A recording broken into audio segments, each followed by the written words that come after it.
Welcome to Your Intended Message, the perfect place for leaders and promising professionals who want to convey the intended message for greater success. Every week we interview experts who can help you communicate more effectively, whether that's one-to-one, one-to-few, or one-to-many. And perhaps the most important conversation, one-to-self. I'm your host, George Torok. Welcome to Your Intended Message. My guest today is Dr. Joseph Stern. Here's 3 facts that I believe you should know about him. 1, he is a neurosurgeon. For him, it is brain surgery. It is literally. 2, he's spoken and published. He's had a TED Talk. He's published articles in the New York Times, the Washington Post, and most importantly, he has a book called Grief Connects Us, a neurosurgeon's lessons on love, loss, and compassion. And 3, he thought he understood what it felt like to be a patient until his younger sister, Victoria, developed leukemia, had a bone marrow transplant, and then she died. It was only then that he realized how little he knew about that process. He then set out to learn about connecting with people, with patients in that process, that connection between doctor and patients and family during the process of dying or near dying. Dr. Joseph Stern, Jody, he told me to call him Jody. Jody, welcome to Your Intended Message. Thanks, George. It's a pleasure to be here. Jody, you went through, it's funny how we have to go through trauma before we wake up to what's really going on around us. As a neurosurgeon, you're expected to be good at the technical side. I mean, if I'm going under in surgery, I want to make sure that the doctor can do the work. I don't want a funny guy. I want a guy who's real serious about the work. However, there's another part to what you do. And that part, I believe, you discovered was missing. And what was that piece that was missing? So everything is about the focus on training and education as a neurosurgeon is about becoming technically proficient and mastering very difficult subject matter. But we're working with people, and these people are generally terrified. And whether or not they're dying, they need a compassionate connection with their doctor. And that's where I feel that in neurosurgery training, but particularly in medicine, I think we fall down on the job in terms of the importance of what it is to connect with patients and with what they're going through. So I feel that was what my sister brought to me. It wasn't so much that I was, that it's only when people are dying. It's that anyone who is getting medical care is at a low point and needs a compassionate connection. And you need to have shared vulnerability and an ability to communicate in an empathic way with the patient.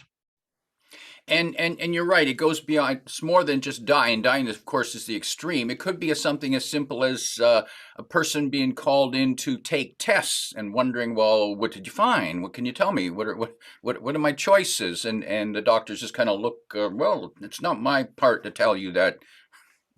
Well, it becomes very routine for us if we're doing this all the time. And yet if you're going through this is a big deal, and it's all a big deal, and a lot of times you don't understand it, and it's scary, and you need help and someone to guide you through it.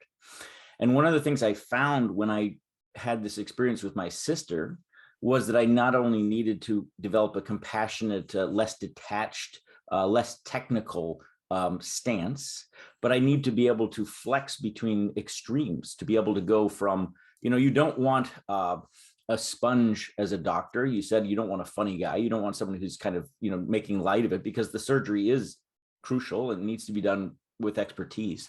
But you need to be able to flex between a pretty extreme range of emotions. I need to be able to have a meaningful, empathetic connection and communication conversation with you. Say you have a brain tumor, we're talking about whether you're going to live or die and what the rest of your life looks like.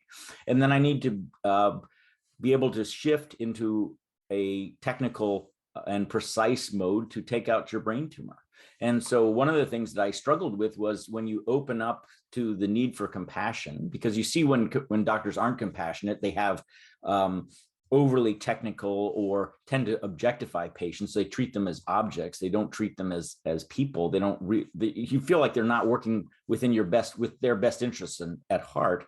So then you need to be able to flex into a more a pretty wide range. And one of the things that was very helpful, and Helen Rice was extremely helpful for me, and I know she was a guest of yours, is developing emotional agility, the ability to move between extreme emotions and complex situations, and to be flexible. So those are some of the things I wanted to talk about, and also that I discovered and propelled me to write my book. Now I'm reminded, and pardon me for being a child of MASH, a fan of MASH, and I think of how when they're in surgery they're serious, but then they go back to their tent and they pour themselves a drink and make jokes. Is that the kind of emotional agility you're talking about? No, you know, George, one of the things I discovered, not only is compassion and that empathetic connection is important for patients, but it turns out that how we manage our own emotional lives is very important for us as people and as physicians. So I think that there's a lot of a tendency to kind of, I think in MASH would be an example of someone blowing off steam. You know, they're dealing with being exposed to traumas they don't know how to handle. So they drink and they carry on and they do a lot of acting out of those emotions. But I think actually to experience them or to lean into them, to have to accept and be willing to experience the vulnerability that is required of developing that connection with people, it turns out that's really important for you as well. That's a way for me. What I discovered is you think that you're blocking the perception of grief or loss by keeping your distance, but that really doesn't provide a barrier. All that does is provides it makes it difficult for you to be able to let that guard down. So when you have the guard up at work, it's hard to just let it down at home, and that guard becomes somewhat constricting, and I call it emotional armor. It becomes like a straitjacket. It sort of defends you, but the defense doesn't actually work. And so when I realized that I didn't want it anymore, getting rid of the emotional armor, it exposes you to extremes of experiences, but at the same time, those extremes are where life and the meaning and the joy and the subtlety of life is all about. So you have to get rid of the armor, but you have to be able to flex between armor or between exposure and also the distance associated with needed for doing surgery. Now, as a neurosurgeon, when you started getting rid of your emotional armor, how did you make the transition between being vulnerable and then being technically competent in surgery? Because there's a transition there, and is there a mantra? Is there a process you go through mentally, or do you just flip a switch? Well, I wish it were that easy. It turns out it's very difficult. I read quite a bit about it. I used friends and colleagues to kind of help me. And I would also say that the experience wasn't really one entirely of my own choosing. It was one, you know, what you said at the beginning, George, is entirely true, which is that these experiences propel you, they require you to change. It wasn't as if this was a deliberate decision. My sister's illness penetrated that armor. I realized it no longer worked. Then I started to realize it actually never worked. And I realized I needed to get rid of it. But that was a multi-year process. And one of the things that I wanted to communicate in my book, I guess my intended message to your audience, is that you're a stronger, better person by allowing yourself to be vulnerable. You connect more meaningfully with patients and also with yourself. And I needed to get rid of that burden, what I thought was protecting me that wasn't, to develop a closer connection with people. And it's been a quite a long process. There's a really good book by a woman named Susan David who writes book. The book is called Emotional Agility. And what she says in the book, which I think is true, is that life's beauty is inseparable from its fragility. If you are going to those points of contact, those points of meaning, and we tend to shy away from those. We tend to, substitute technology or substitute a treatment instead of that connection. That's where the real beauty and wonder of life is. And so I would say that process of developing emotional agility is a kind of a lifetime work. It's not easy, but you always have to kind of be true to yourself and be willing to go to places that you ordinarily aren't entirely comfortable going. Your sister Victoria, the process that she went through, that the experience that she had,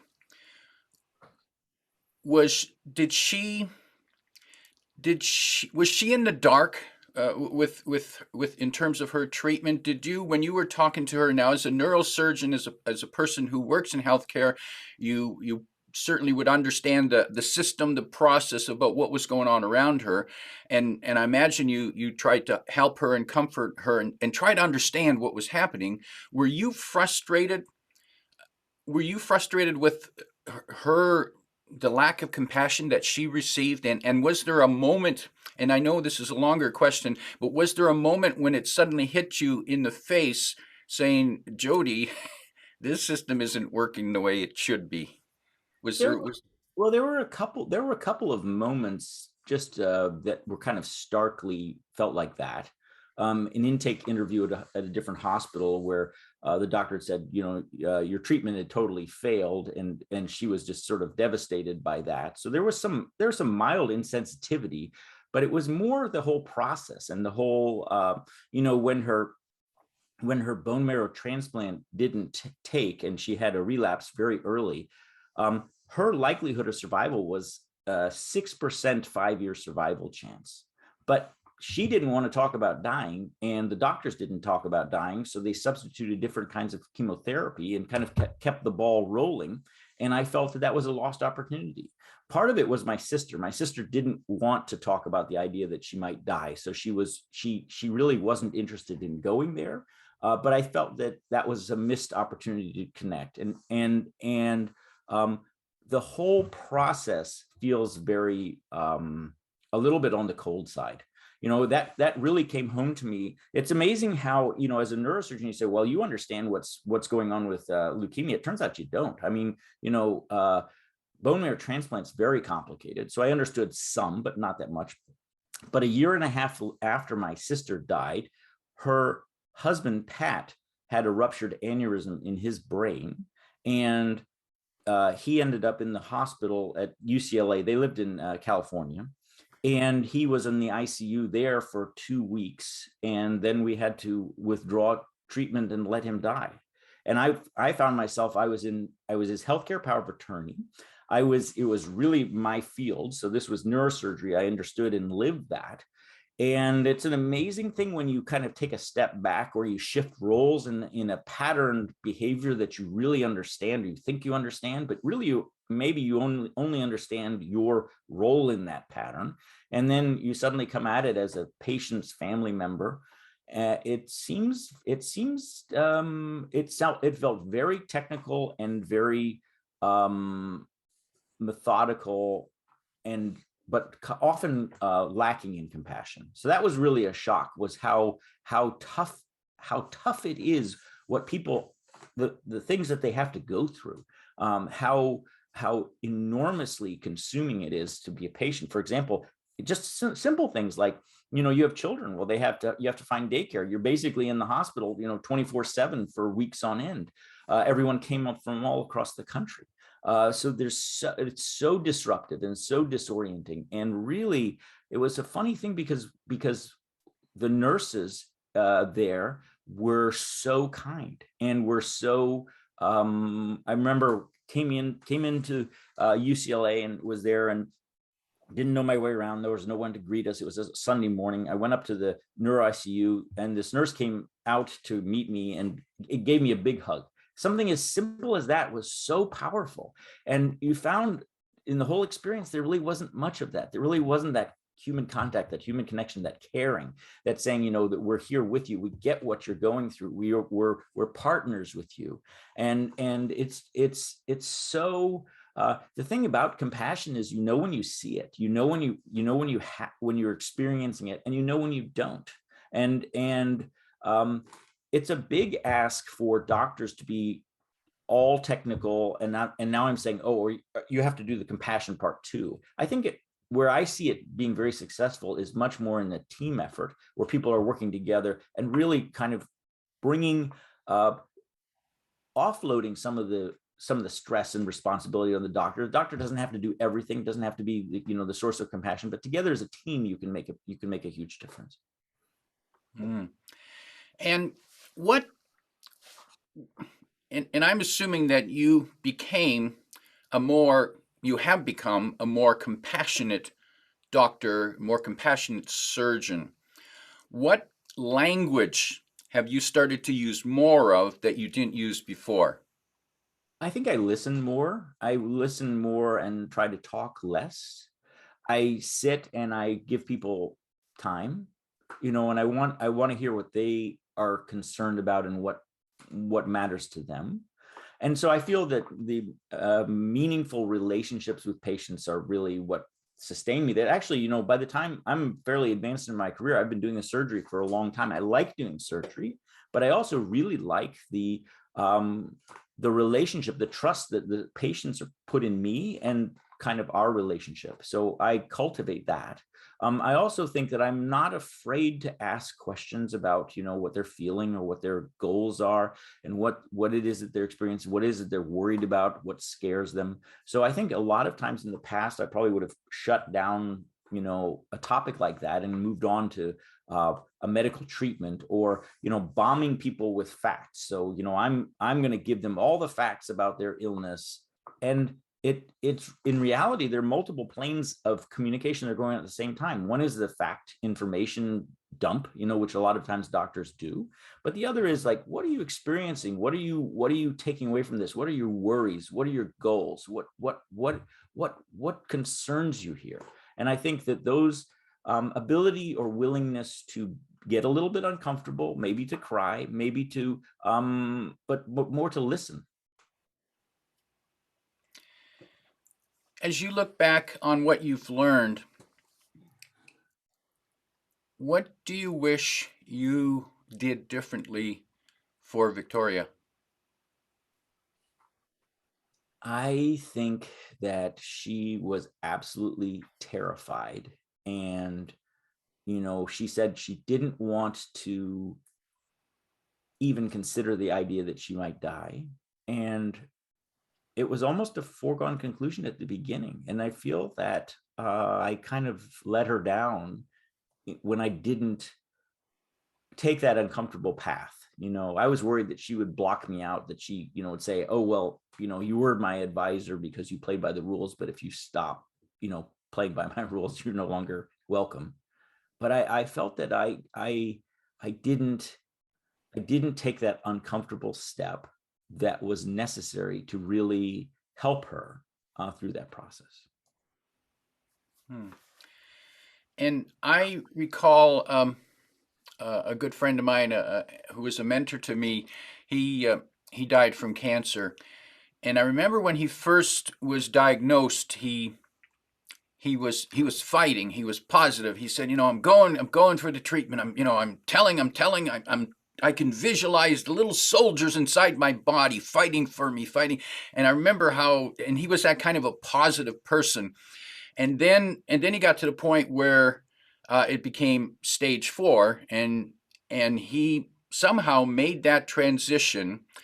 And I remember meeting with him, and he was calm, like he was calm.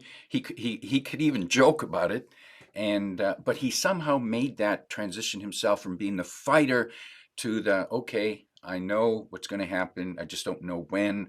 But so, and he was calm. He knew what he had to do, and that was an amazing transition that he made. And he seemed to be more interested in making the people around him feel good about it.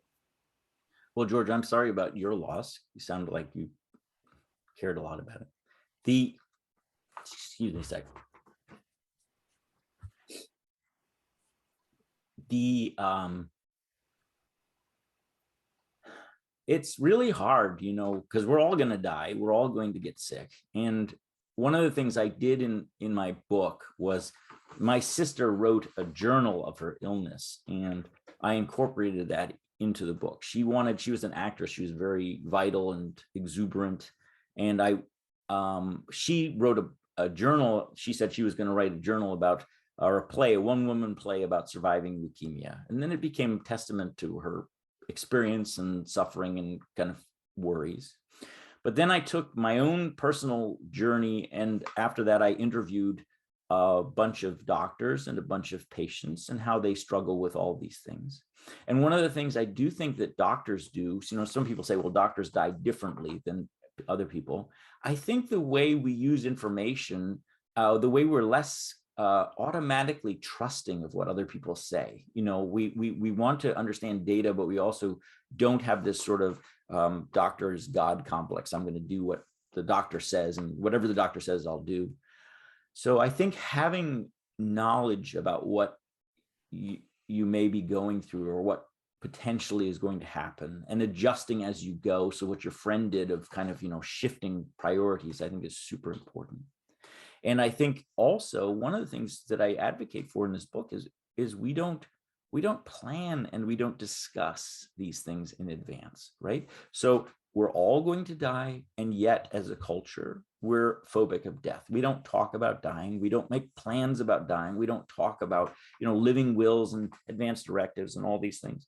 And so it becomes such a you're inventing it for the first time, and yet it's inevitable. And this idea, I think, like that my sister had, where she was determined not to go there and that would somehow protect her, is, to me, doesn't work. It's not. You allow yourself to, if you go in with that approach, yes, you're courageous, but you also allow yourself to just get battered by these treatments, and sometimes they don't make sense. I felt in her case as if her continued chemotherapy was a bit of a magic show. Keep the balls spinning, and we can avoid the painful topics that are behind them. Jody, your book, Grief Connects Us,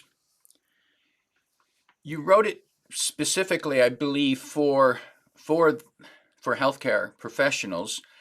Who else might gain from that, and what would they gain? So I actually wrote it for everybody. I wrote it for informed readers. I think that the messages for healthcare providers are important, but I also think the messages for patients are important, and families. And one of the things that I want to get across is that this divide between doctor and patient is a bit artificial. We're all in it together. You see it with COVID. The doctors are trying to make reasonable judgments and help people out, but we're all at risk. And so I actually think that what one of my goals is not to distinguish so much between doctor and patient. We all have these experiences. These are all going to be life-changing, life-altering experiences.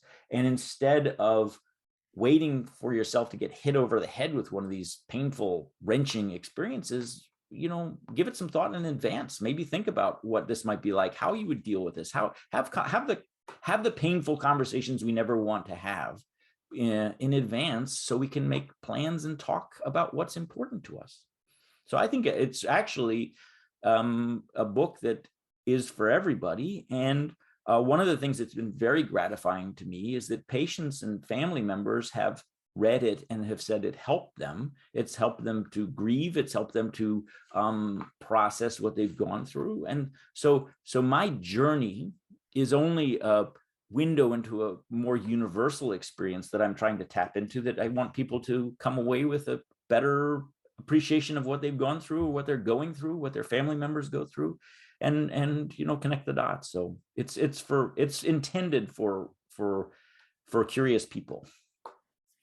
And Jody, let's say you have a chance to talk to a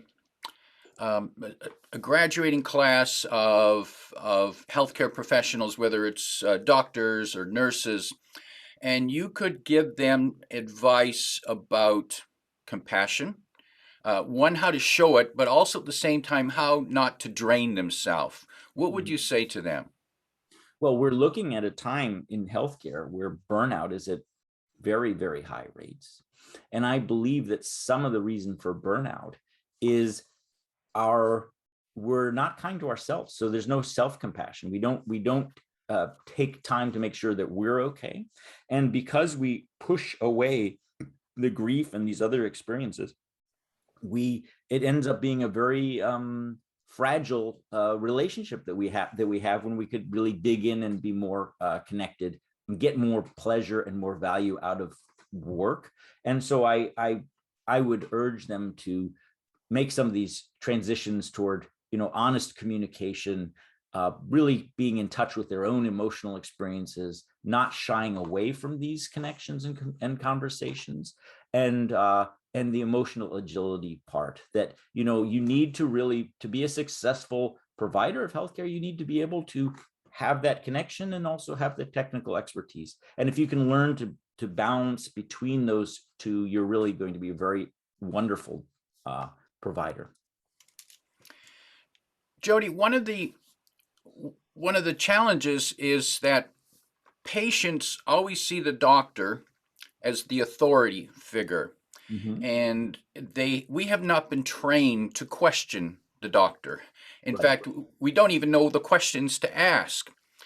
What what advice would you give to patients who are receiving health care, whether it's critical health care or just regular health care? What advice would you give to them so that they can maybe encourage the compassion to come out from the healthcare provider? Because someone's got to start the exchange of compassion. It might not be the doctor. What can we do? What can I do when I go to my doctor and say to get a little bit more compassion? George, are you intimidated by your doctor, or do you feel comfortable having regular conversations? Um, I probably I can have a conversation, yes, and probably I've gained that from this interview type process. So I'm used to talking to people who um, uh, who who are don't who are playing a different field than me. However, my father is intimidated. I think there's a lot of times there's a generational component. I will talk to patients and I'll say, what do you want, or what, and they'll just say, well, whatever you want is whatever you tell me to do is what I'll do. And I go, well, really, we need to get beyond that. It was funny when I was putting together my TED talk, and I said in my TED talk, you need that bedside manner is very important. It's not just window dressing, and you need to be able to have that relationship and that connection with your doctor. And if you don't find it with their doctor, then choose another one. So I feel that we're far more powerful than we like to think we are. We can make decisions, we can advocate for ourselves. But it was interesting because the guy who was putting on this talk said, well, you can't say that. And I said, well, why can't you say that? He said, well, it's easy for you to say you're a doctor. You can switch doctors. I couldn't switch doctors. I didn't like my doctor, and I was stuck in that relationship. And I said, well, I think that that's part of the problem, is this sort of top-down approach. Whereas you have to really be able to say, are my needs being met, and do I really know what my needs are? So I think that's super important. One of the things that I find interesting about your show, your intended message, when I really like, is how I don't think that this is a healthcare segment. Okay. I think this is what is compassion important? Okay. And to me, compassion is a key component. And a lot of times it's being drowned out or pushed out. And relationships, the way business relationships or personal relationships are losing that kind of compassionate thread. And I feel that that's one of the key things that has to be allowed to flourish, and it's getting kind of drowned down. We're getting mean to each other. We're not treating each other well. We're not listening to each other. So these components that I came to understand in the sort of life death arena, I think are applicable in lots of areas. And Jody, in wrapping up, let's take that. Let's look at society in as whole, or the workplace in whole, outside the the healthcare. Let's look at the role that compassion plays. If you could offer 1, 2, or 3 pieces of advice to organization leaders to encourage them, to help them become more compassionate while still appearing to be a leader, what might be that advice? How can they encourage compassion in their team? So first of all, I think the vulnerability part is really important. You have to allow yourself to be vulnerable, and and I think that leaders often feel that that's a sign of weakness, and I actually think it's a sign of strength. So shared vulnerability or willingness to be vulnerable. I think also in healthcare, one of the things that I think is a problem is that healthcare organizations advocate for compassion in their workforce. Your job as nurse or doctor is to be compassionate toward the patient, but they don't advocate for that same level of compassion for the workers. And where you have selective compassion or transactional compassion, it's not really truly compassionate. So if I had a nurse tell me that he was taking care of dying patient and their family, and he really loved that was super important. And then immediately upon the death of the patient, they said, well, you have another assignment. So no chance to grieve or process what they've gone through, on to more productivity. And so I think that being honest, allowing people to develop those compassionate behaviors is important, and being true to your espoused values the same as your enacted values? Are you really doing what you're saying? When marketing takes over and says, well, we're going to show how compassionate we are because then we want to get more throughput and we want to capture more patients, but meanwhile the providers are struggling with the volume and demands placed on them, that's not compassionate. So you can say it's compassionate, but is it really? I think that if leaders were really to say, is this something I would be okay with? Would I thrive in this situation? Or how can I change the situation so that I would do well and other people will achieve their greatest results? I think those things would be super important. The other thing I would say is also, if you work toward this survey, you're going to get to a certain level of performance. But if you work toward these core values and really allow them to permeate your organization, you'll achieve a level of success that you almost wouldn't believe would be possible. My guest today is Dr. Joseph Stern, reminding you that beauty in life is inseparable from its fragility. If you like what you heard, remember to like, comment, and share this podcast. Come back every week for more practical insights to help you convey your intended message. I'm your host, George Torok.